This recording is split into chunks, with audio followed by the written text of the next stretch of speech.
मंदिर गम गम गम कई छै, माँ के चुनरी चम चम चमकई छै।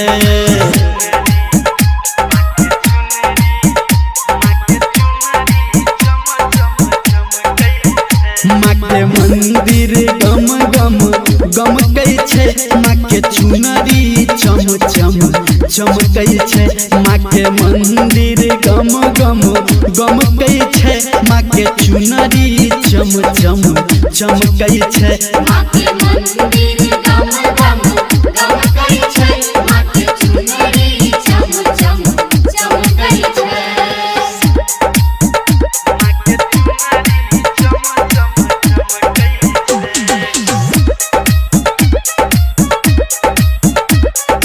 माँ गायत्री रिकॉर्डिंग स्टूडियो।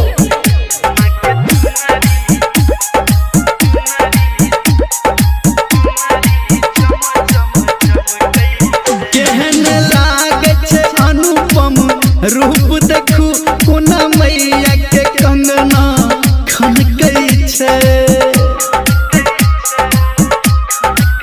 केहन लागे छै अनुपम रूप देखू, कोना मैया के कंगना खनकै छै। देखू मैया के मुखरा से सौंसे कोना ममता के बरसा बरसै छै। माँ के मंदिर गम गम गम कई छै, माँ के चुनरी चम चम चमकई छै। माँ के मंदिर गम गम गम कई छै, माँ के चुनरी चम चम चमकई छै।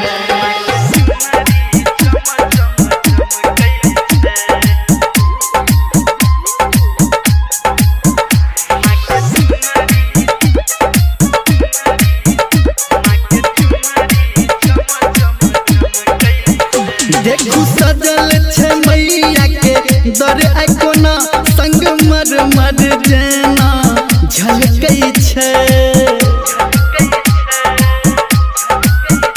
देखू सजल छै मैया के दर कोना, संगमर मर जेना झलकै छै।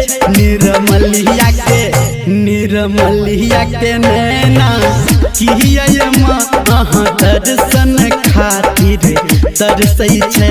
माँ के मंदिर गम गम गम कई छै, माँ के चुनरी चम चम चमकई छै।